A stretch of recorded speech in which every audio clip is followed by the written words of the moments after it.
Well, a lot of universities are leaning out on their alums, try to do Zoom calls, just to keep everybody connected. You can drop in Will Ferrell, Snoop, Sam Darnold, Matt Leinart. Pretty good. Just among the people USC can get if they want to do a Zoom call, a little football theme to it, an alumni theme, and that makes Clay Helton pretty happy. He's able to lean on some pretty good resources and entering year 5 as the head coach at USC, over a decade there as an assistant coach and a head coach. He joins us now here on the show. Clay, this has probably been a unique time to try to keep people together. How about on your end with your 3 kids and then the rest of your extended USC family? Well, it's been fun to be able to have your kids under your same roof. I have a 22-year-old, 21-year-old, and 16-year-old that are all in school. So be able to watch after them, as well as 110 adopted sons that are from Connecticut all the way to Hawaii, has been a lot of communication, a lot of this. I might as well have the phone and the iPad duct taped to my head each and every day. But it's just trying to take care of the ones that you love and making sure they're staying in routine.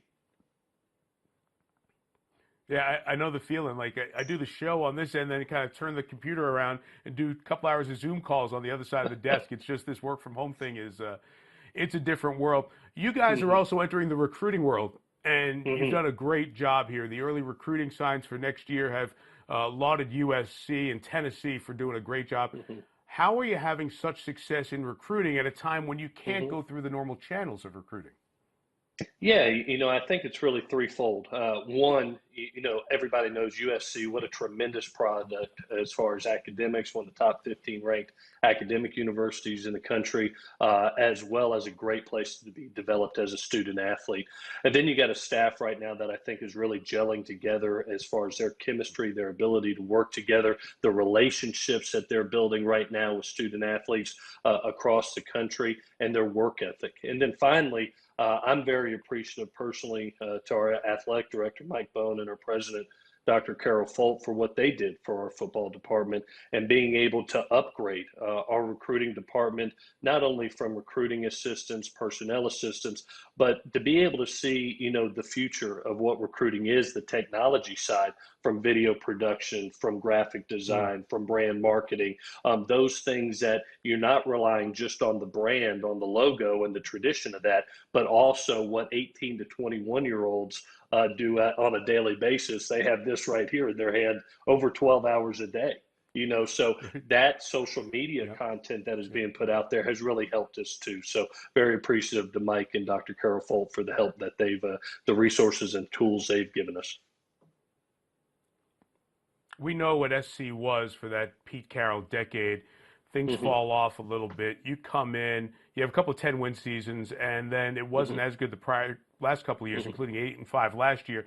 And a lot of folks with a new AD and a new president that you talked about didn't know if you'd get the job again this year. What were you able to say, show, and do, Clay, that you think that Mike Bone and Dr. Folt were convinced you should be the guy to try to continue this USC football program?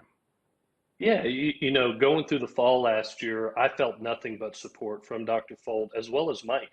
From the day one that Mike came in my office, sat down, he said, "Hey, Clay, I'm here to help you. I'm here to support you and help this football team win." And not only did he do it with his words, more importantly, he did it with his actions. From being in our team meetings, telling the kids that, "Hey, man, we're proud of that victory you just had," being out at practice, being around those guys. Heck, after the Cal game, poured water over top of my head.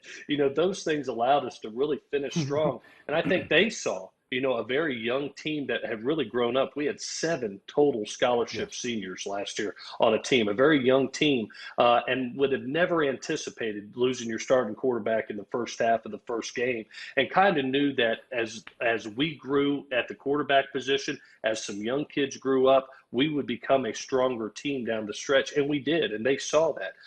They saw the consistency that we provide as a head coach, as a leader. And they said, "You know what, this is the right thing for us and our university," and the support that they've given from day one, I'm very appreciative of. I know our kids are very appreciative of. And like I said, they've not only backed it up with their words, but more importantly, they've backed it up with their actions. Yeah, when we saw you guys in South Bend in October, it was a team that started with one plan. You're onto a different quarterback, and it was interesting to watch the build and the success as the rest of the season went on. You know, there are like 8 or 9 jobs that carry the burden or the blessing of the unbelievable success of the program. SC, Yeah. Penn State, we can go on and on, Alabama. Mhm. We know the whole deal. So when you get one of those jobs, it's gold in some ways, but it's also a Mhm. glaring light in front of you of it's nonstop. What's the Yeah. biggest challenge of coaching at a program where anything short of a national title is not good enough? Well, that's the fun part of it. I mean, as coaches, we're all competitors, and we always want to be at the pinnacle of the mountain. And that's what USC is, in my opinion. It's one of the pinnacles of college football. But it also comes with a responsibility and a standard of excellence that is expected year in and year out. You know, everybody talks about hot seats. I truly believe when you're in one of these jobs, whether it's elite college football or NFL, you're on the hot seat every year. You're evaluated every year Yeah, based on that's your right. production because that's the way college football and NFL football at the highest level is. And I've always wanted that. And not because the fans expect it or the alumni. I expect it of ourselves, our staff, our players expect it. We live for those expectations. We live for that standard of winning championships. And that's what we strive for each and every day. And we understand that, you know, if you win those championships, you get a pat on the butt. And if you don't, then they're probably going to be a little bit frustrated and mad at you. It comes both ways. And I appreciate both sides of it. I love the opportunity to be the head coach here. My job is to win football games. The media's job is to report and give opinion. And the fans' job is to bring the passion. And that's what makes college football great. And so I love the standards. I love the expectations. It's one of the big reasons I love this job. Well, it's family business. Your dad was a terrific head coach in his Mm-hmm. time, Kim, and your brother Tyson is the head coach at Mm-hmm. Western Kentucky. So you know what it's all about. You can have some family conversations that other head coaches can't have. We put up your schedule. It's good to see that you guys are going light with Bama at the start, Notre Dame at the end, and a bunch of Pac-12 games in between there. There's been a lot of conversation about the Alabama game. There continue to be reports. People say that game's not going to happen. I'm hearing it's going to happen. What do you know about the status of that game as we talk now here in mid-May? Yeah, well, we're very optimistic as coaches to have the availability. We're all hoping for a 12-game season. I mean, especially for us, we have an exciting. I mean, you look at that schedule to have the opportunity to play an Alabama team. What a thrilling game that's going to be. You know the rivalry and the passion that comes with a Notre Dame game personally. And then having a 9-game conference schedule, that's what we want. That's what we want as coaches. Now, you know, at the end of the day, it's going to be about the health and safety of our players and our staff and what is determined, you know, by local and state officials. So, you know, we're all in kind of the unknown right now. We're hoping for clarity, you know, in the next 6 to 8 weeks. You know, all conferences as well as the NCAA are talking about different structures, but everybody wants a 12-game season. But also part of leadership is to be able to discuss and plan out what if the worst case happens? What are some other plans that we can put in place? But as far as us at USC, I mean, we're very optimistic that we're going to get the opportunity not only to play Alabama and Notre Dame, but a 12-game schedule. And that's what we got our fingers crossed. And we hope this trend keeps going the right way, that this world heals up, this country heals up, and we get to play the game that we love in a safe manner. The one thing that I have been very appreciative of, Mike, in all my discussions, both with the NCAA, the university, our conference, is the number one thing that's been talked about is the health and safety of the players and staff amongst it. And that's the key here. And that's what I'm appreciative of as a guy that is a father, adopted father to 110, as well as my 3 children, is they're being looked at first in every discussion, and very appreciative for that. Yeah, when the Cal State public system on Tuesday said they're not going to have in-person fall classes, people immediately started to think about, okay, Fresno State, San Diego State, San Jose State, because they're part of that system. It wasn't the University of California system that would get Cal and UCLA in the equation, SC a private school, so it's different. But then a couple hours later, we hear the report that LA is going to have a stay-at-home that's going to extend here into the summer. I'm imagining when those two things hit, pretty much within a couple of hours, you got a lot of calls or a lot of questions from your players. What were their concerns as they were reaching out, as they were hearing this news? Yeah, I think the biggest thing in dealing with 18 to 21-year-olds is communication. And that's why we do this, these Zoom calls, personal calls, team meetings, position meetings, is being able to give them the information as it comes about. Because the greatest fear for an 18 to 21-year-old right now is just the unknown. And to be able to really have them focus on what they can control, which is today. You know, how do you get better mind, body, and soul today? You know, let leadership control the big picture, things that are going to happen months from now. For the student athlete and a young person, it's about getting them to focus on what they can improve on today personally, mind, body, and soul. So that's our emphasis with them. Give them communications, be honest with them where we're at right now, and then give them a plan of attack for the day in the short term, and then we'll control from a leadership position the long term. Lastly, you're only one voice. There are so many voices at the coach, athletic director, and president's level in the country about football and what's going to happen in the Power Five.